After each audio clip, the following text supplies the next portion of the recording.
So, imagine mo, pagka-graduate lang, may tao ka na agad. Oo. Oo. At ang pinakamahirap, honestly, guys, ang pinakamahirap is to manage people talaga. Kasi you cannot control people eh. Mm. Ano yung mga na-discover at natutunan mo? Oo, I used to lead organizations in college when Oo, student leader ka na. I was chairman in high school and student council chairman in college.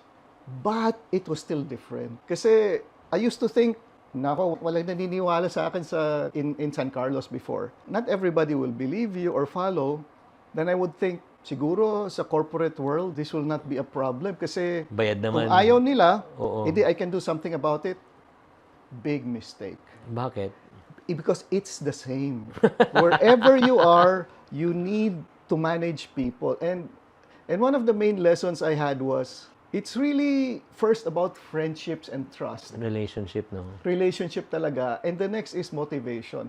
I had to earn the relationship. Just because you show up to become their boss, doesn't mean that they'll respect you as the Wow. boss. So, Chinky, ginawa ko, I learned every single job. So, for example, if somebody's absent, I can go in there and do the work myself. Yung pinaka-complicated na trabaho, yung minsan complicated accounting, I learned it. Siyempre, I did it in the house. I lived in Pasong Tamo. I had no car then. I would ride a jeepney. So, I stayed in this non-aircon room in Pasong Tamo. Doon, nung gabing yon, I did my accounting just to learn. So, in case anything happens, I can do the work even manually. So, ang ibig sabihin talaga niya, let me bring you back, no? Ang ganda ng mga leadership lesson nito. Kasi FYI, people can follow you based on your title and your position. Pero paano kung wala ka ng title and position? Kaya nga dito natin ma-realize, would you agree with me, Sir Eugene, that leadership is not only about title and position, but leadership is all about the word called influence? Yes, it's ay nako. I wish I knew these things when I was in high school. But it really starts with even before influence, and influence makes the biggest difference. Even before influence kasi, people need to respect you for your skills. You need to be deserving of the position. Now, but that's the most basic thing. Many people come into jobs with that. But what happens afterwards is another thing. And what I've learned is influence can actually be split up into three things. The first is you have to really naturally and sincerely care for people. Yeah. You really have to care for people. You need to know birthdays, what their favorite drink is, yung mga pet peeves nila. So you build a friendship. But that comes naturally if you like people. Paano ko hindi? Kung hindi, then you shouldn't be managing. You have to do a job na ikaw lang mismo At saka yung computer siguro. Yan ngayon. Maraming trabahong ganun. The second thing is, you need to make sure that your people become more successful. Galing. And the way to do this is to train them not just on what they're doing, but what they probably will be doing in the future. So you have to plan ahead for them by training them early enough. May career growth, no? And that's the third. Ay! You got it. The third thing is, you need to map out a career plan for them. Para they will stay with you. I don't think about it that way. Okay. Because then, it's about the company.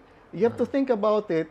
If you sincerely think about it, you're thinking about it in terms of what's good for them. For their benefit. For their benefit. Kasi, relationships go beyond companies. The people I took care of when they were younger are still my friends and they're doing very well. I never thought about them contributing to the bank more because I helped them. Yeah, maybe siguro some of that got into the picture, but ano kasi I think, let me explain a bit, no? The reason why I think this way is because in the bank, at least in Citibank when I started, my boss took care of me that way.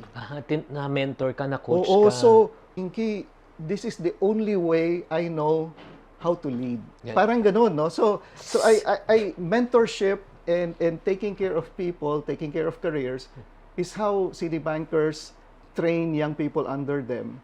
And I've been bringing it wherever I go. Galing, galing.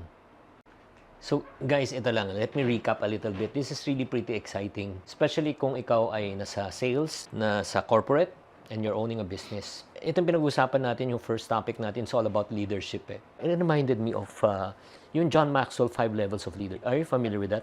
I'm not that familiar, but I've heard it several times. Yeah, number one is the leadership by position. The people follow you because of your title. Second P is leadership by permission. Oh. Permission, because they follow you because they trust you, because you build relationship, which you mentioned. But the next important na sinabi niya, okay, relationship, pero kung ikaw lang nakikinabang at feeling nila ginagamit mo sila, they will not stay long. Kaya nga in third P is people development, which you did. Dinedevelop mo sila.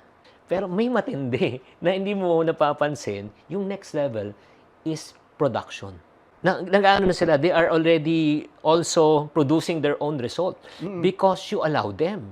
Alam nyo bakit? FYI, I don't know kung nakaka-relate kayo, may mga ibang, hindi ko naman nila lahat, may mga ibang leader or mga boss mo, ayaw na mas magaling ka kaysa sa kanila.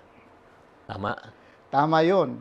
And I've exactly the thoughts about that. No? I always make it a point whenever may bago akong trabaho that I train a successor. The idea kasi is, parang I will not be able to move up in the ranks if no one can replace me.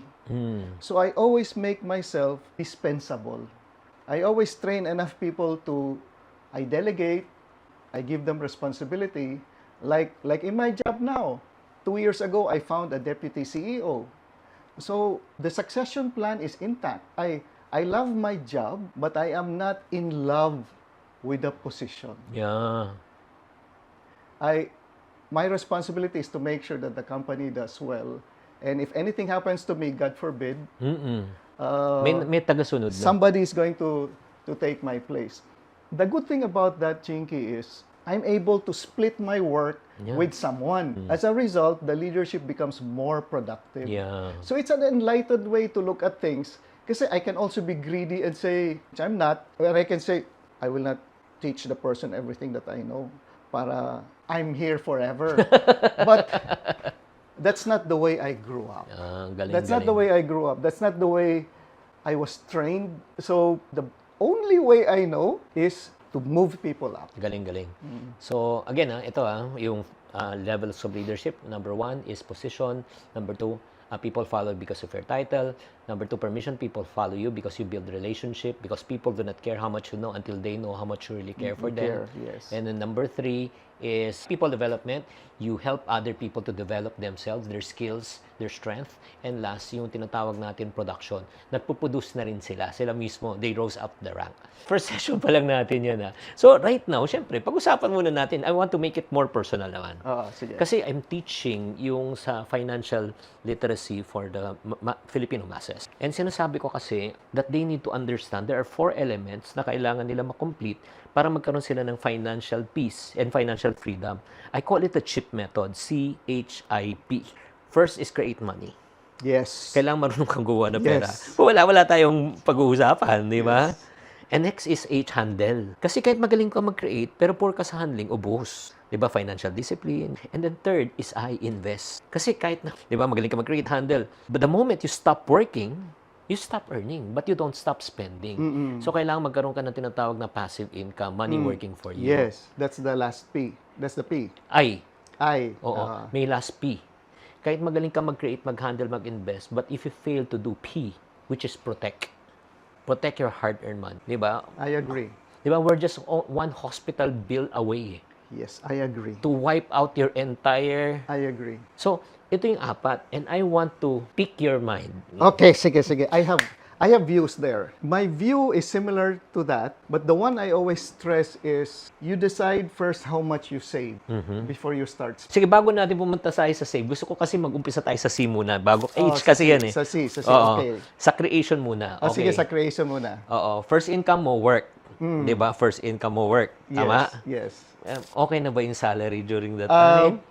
It's a dynamic process, no. Many things have to be, but anyway, what I mean really is to set yourself at a level na you create wealth will require that you build skills that will be paid for. Galing. And Which means that before you invest in financial asset, you invest in yourself first. Ayun nga, masyadong, honestly, Sir Eugene at lahat naman nakikinig, minsan masyado dang, overrated na sinasabi.